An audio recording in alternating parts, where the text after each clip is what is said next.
Hi guys, I don't think I've shown you my second plot for a while. A lot of it's been harvested now. Those are all the peas, so I've got to tidy all that up, clear it all out. Been clearing this area out as well, just need to go clear. I've got some onions still to harvest. I've got my outdoor tomatoes up here, Crimson Crush far end, and then the spares here. Dready Blight's arrived on the plot. Crimson Crush is blight resistant, not totally blight free, if you know what I mean, but it's just resistant to it. So hopefully they'll survive and I'll get some bloody tomatoes this year, because fortunately the plot next to me, it's got blight on there and it's gone into my polytunnel. So my tomatoes in the polytunnel, I've already noticed, have got blight. I had a bit of a conversation with the branch secretary, and she said that they had an inspection and they said that this needed all clearing. It was getting a bit of a mess. So yeah, okay, fine. So I've cleared all the grass out of there. It's awful there. And also they kept moaning about the trees, but at the end of the day, I inherited the trees. So somebody yesterday has helped me out and has come down and cut them down to where they should have been in the first place. I don't know who that is. There's a K and a D on the other one. Whoever it is, thank you very much appreciated, because I'm going to have to hire a chainsaw and get somebody to do it, because I use machinery. I will use any machinery, but the one thing I won't use is a chainsaw. I've got a bit of a phobia with chainsaws. I'll use bandsaws, I'll use circular saws, fixed saws, all the rest of it, but chainsaws I won't use. No, no. I want to keep my legs intact. So I've cleared all that off, and I've got this weird membrane down, because this is where my little mini, when I get around to doing it, my little mini tunnel will go. It's only going to be like a greenhouse size. It's only a little diddy one, but I'm putting it as far to the back as possible so it doesn't shade all the rest of anybody's plots, because that's what they initially required me to do, not to shade it. I've got to cut this lot back. Pain in the arse, because there's metal containers behind there, things that the previous plot holder used for probably burning wood and whatever. It's a dead zone basically. I can't grow anything up there, but it's the bank where you can see it's where everything's dumped. The compost bins are completely falling apart, so they're going to have to be rebuilt at some stage. So I'll probably do those. I've got some pallets spare, so I'll probably do that before I start building the frames. You've seen this trampoline frame before, but at least this will cover it, and I don't have to keep coming up and weeding and kiss committee off my back, so to speak. You know, I know they've got their thing, they've got their stuff to do, but it's a little bit heartbreaking when they come and say things like, I just said it was a wildflower garden, but apparently you're not allowed to have wildflower gardens. I don't understand that. It's in the rules. It's not. But anyway, and the definition of a weed is a plant that's in a position where you don't want it to be. That's the definition of a weed for those people out there. It's not necessarily what you think. You could have dock leaves, you could have dandelions. It doesn't mean it's a weed, because if you want it to grow there, you can have it to grow there. But no, they mentioned it.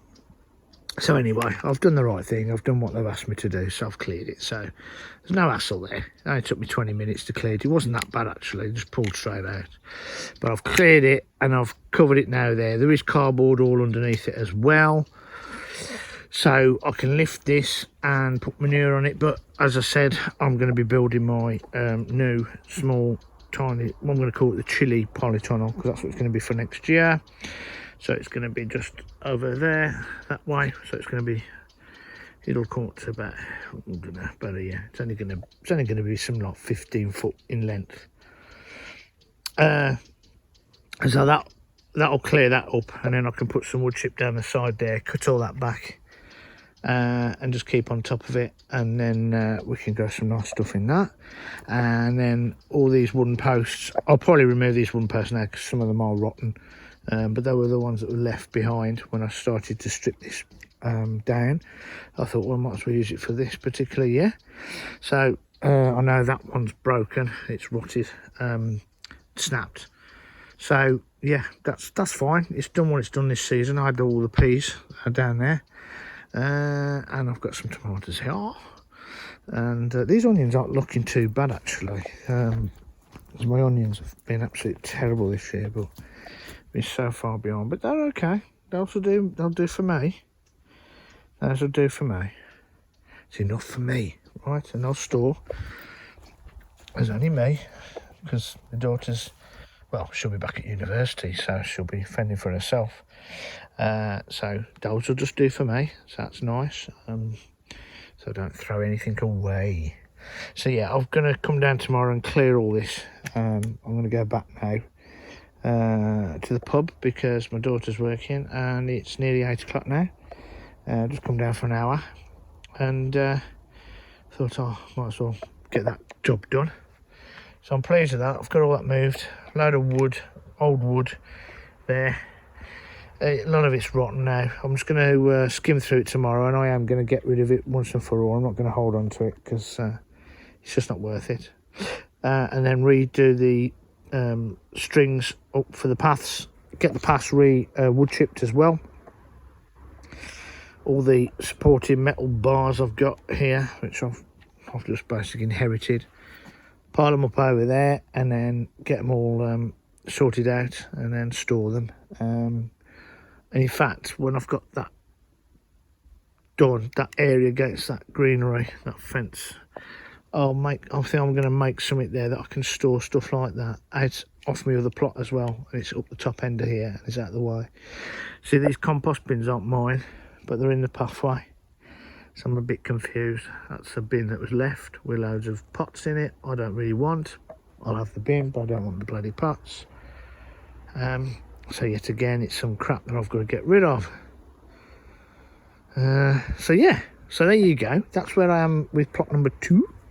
And if we walk down, I might as well show you the main plot and how it's doing or not doing. It's nowhere near as good as last year. Weather's not been brilliant this year, and also you've got to remember last year with the COVID pandemic, the first 12 weeks I actually wasn't working.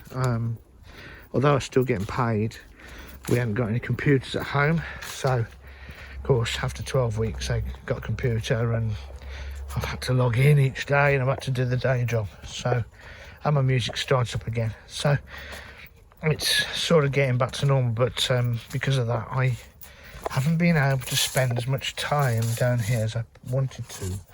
But it's all okay. Got sweet corn, and that's what I'm really disappointed in. My button squashes, I've only got 2 plants in this year, so got leeks in. This bed's completely free. I need to weed it again. Runner beans are growing, but not as prolific as yet last year, but they probably need picking. But again, it's enough for me. I mean, they are nice. I mean, you know, that's a dead straight one. That's a nice runner bean. I've put these cucumbers in very late in the day. Those are French climbing beans, very late in the day. Oh, but the one good thing this year, because it's the first time I was able to get some seeds, I think I mentioned in the previous upload, of tromboncinos, and you can see there. So when I come to harvest some of these, I'll do a video, but you can see, aren't they weird? Aren't they weird? So I don't even know when they're ready. I've never grown them before. Tromboncino squashers. Tomatoes out here have all got blight. They've all got to be ripped up tomorrow and burnt, or I can put them in my compost bin because I've got one that gets really hot and you can compost them down. But yeah, all frigging lot of them got all blight. Can't believe it. Didn't have that problem last year, but hey ho. Main crop potatoes, they are probably ready, I think, to be harvested, but I'm not going to do them tonight. That's a job for tomorrow. So those are okay. Courgettes. I'm bloody sick of courgettes. They've gone ballistic. I've got some really large ones in there, which I'm keeping. The beetroot that I showed you last time I was putting in, they're perking up now. They always look sad when you put them in. And I've just got to clear all these, and I've got other stuff to go in, which I'm going to sew in modules. I've been sewing in module trays and all the rest of it. That's the chard there, which has got to go in. Well, as you can see, these are all okay at the moment, but I've had to snip some stuff off the tomatoes because they're showing signs of blight. And this is the reason why. Although it does happen every year, but you can see my next door neighbour, he's got blight on his tomato plants. And my door's been open, although I'm now closing it. But obviously spores can fly in. I mean, at the end of the day, it's not his fault he's got blight. It's nature, isn't it? But he really needs to come down and dig them up really and get rid of them, and then try and help stop it's spreading, but it's not his fault. But the chilies are doing okay. Cucumbers, yeah, I've got one there. Put them in late, but you can see that one there, he's not really happy. That one in the middle's dead. The one, I've just given up on the cucumbers. I know what I've done this year. I've done what I shouldn't have done, because I decided to have a go at the grow light thingies at home with chilies.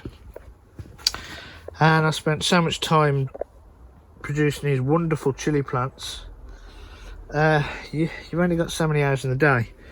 So other things, my staples like the tomatoes and all the rest of it, suffered, to be perfectly honest. They were afterthoughts.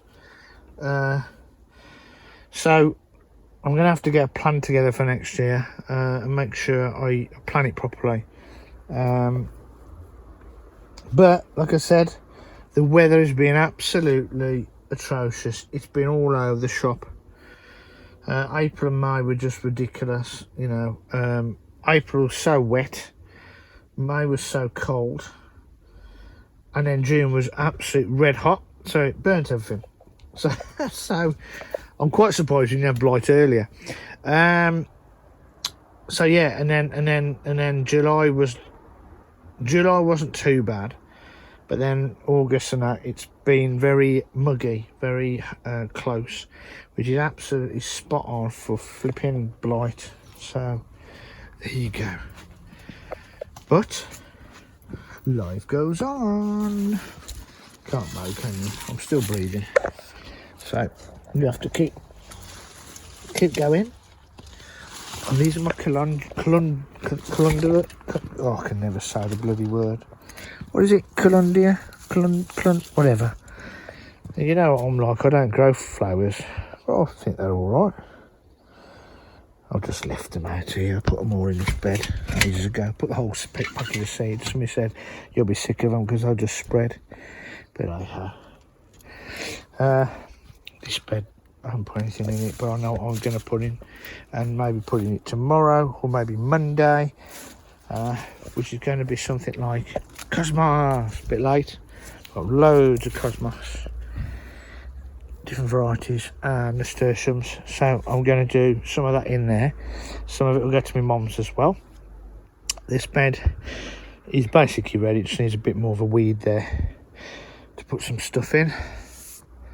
But yeah, so there you go. There you go, guys. I've probably rabbited on for far too long and you're probably so bored. But yeah, that's what it's looking like. Welsh onions are looking a bit better now. They're looking a bit, I thought I'd got a bit of rust on them, but they seem to have tidied up. If you don't know about Welsh onions, you don't pull them. You can do if you want, but you cut them off at base, at the root level type of thing, and they just regrow. So Welsh onions, just look it up if you haven't grown them before. It's the first year I've ever grown them, so I'm no expert at all. So apparently what I have to do is let them bulb up a bit and then split them and then move another clump of them to somewhere else, and then each year endless onions, bit like the ones that I buy from the shops, and I cut them off the top and plant the bottoms in, and you can see some there, possibly, not too sure you can see those. just there. But the Welsh onions keep growing each year, so and I've got to sort the parsley out because I left that to get a seed, but there's loads of lovely green parsley there still, so snip all those off. I'll do that tomorrow again. And then the fruit trees, I've got to do a good pruning. I think I said on the last one, stone fruits, you never prune them in the winter, autumn. You prune them late summer or apparently. I'm no expert, but yeah, I need to prune them back. I need to get some fruit off them next year because I've been in for 3 years now and I haven't really got any fruit off them. Let's just have a look there. I've got some apples over there, but they're tiny. Again, you need to you need to pick the ones that are no good off, or the smaller ones, so the big ones get bigger. Put some more energy into them, but I just haven't bothered. And they are far too close together. Before anybody tells me, they are far too close together. They were only dwarf. I didn't realise they would get this blooming big. I've only been in 3 years. Anyway, as I always say, gardening, I'm no expert, and I don't think there is an expert. You learn as you go on. Each year you learn, and you learn by your mistakes, because that's how we've always gone.